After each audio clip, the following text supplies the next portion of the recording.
Hey Paramount, spin-off, now!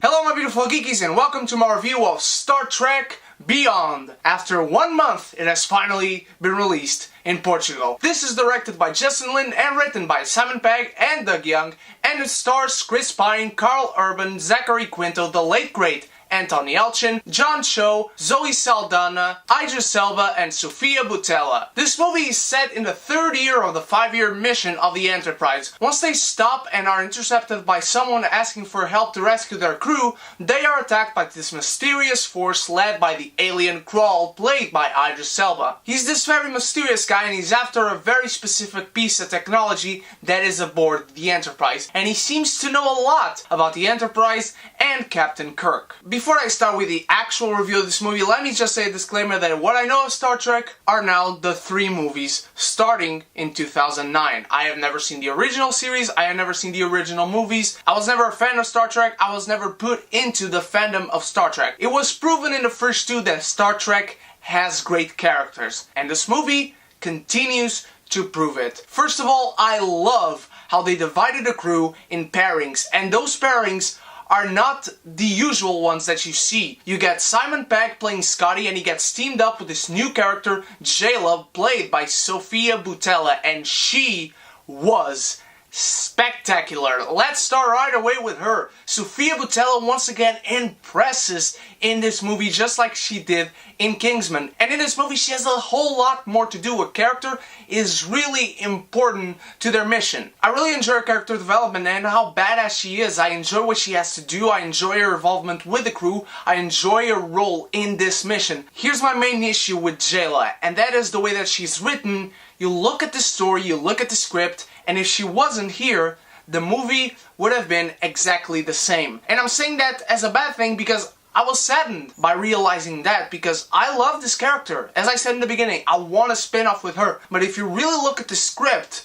if Jayla wasn't here, the movie could have been the same still without any consequence of her not being in here. You can also see that Simon Pegg has a lot of fun once again playing Scotty, but not only that, writing. He has a lot of fun writing his own character, and he does what he does best, engineering, arranging the ship, finding out new ways of them to get out of a certain situation. The other pairing I really loved was Sulu and Uhura. You don't see much of them as they are trapped in this planet, but what I really like was the dynamic that they share and all the other pairings as well. Those are the ones you see least of, but they are still great. Let's talk about Captain Kirk and Chekhov. These guys were amazing. They were dynamic. I love their dialogue. I love what they had to do. I love how it depended really on them to rescue the certain artifact for the mission to go on, for them to save the rest of the crew. I really enjoy seeing a lot of Chris Pine playing off against Anton Yelchin, who unfortunately we'll never see again. But the best pairing in this movie is one that was most unexpected, and that is Spock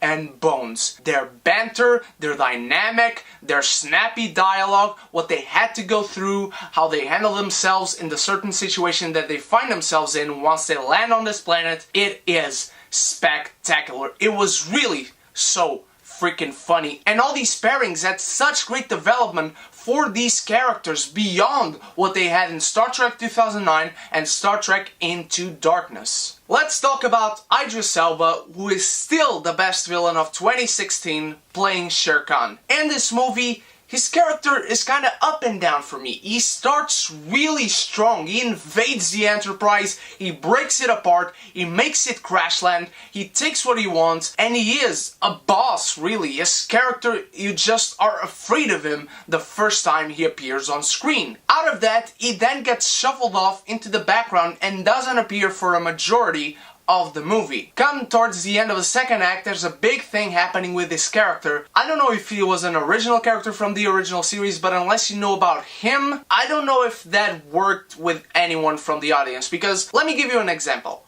With Khan, you knew who Khan was even if you were not a Star Trek fan. I knew who Khan was before Star Trek Into Darkness. I had heard of Khan, I had heard of the Wrath of Khan, I heard about that movie, I heard about what Khan represented, and I really enjoyed that movie when the things that happened.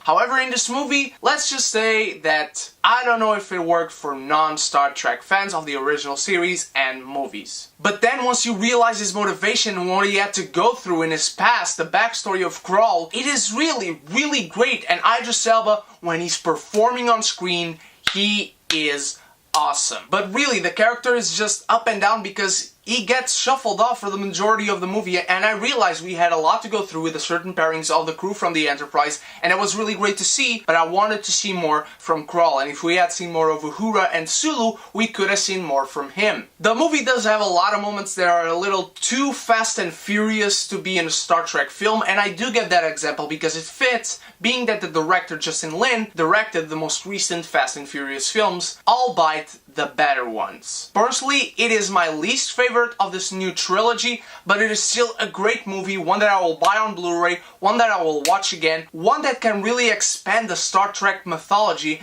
beyond what we know, even if you only know these past 3 movies. I love the characters, I really enjoyed the story, I wish I could have seen more of the villain because he came out first really strong, and the only thing that makes me sad about Shelley is if you look at this script, at this story, she was really of no consequence to anything. Star Trek Beyond is definitely a great film. It is a great addition to the Star Trek franchise. I still had a lot of great fun with this movie, entertained from beginning to end, and this movie celebrates the 50 years of Star Trek, and it really gives great nods to Star Trek and its history. I even realized that there was some nods as I was watching this movie that I did not understand what they were, but I still realized and felt that they were nods, and I really, really enjoy them. And I'm sure that people who have been Star Trek fans for years will certainly enjoy them too. And I'm going to give Star Trek Beyond a martini. It is a good time, anytime. What did you think of Star Trek Beyond, my beautiful geekies? Did you enjoy it? Did you not?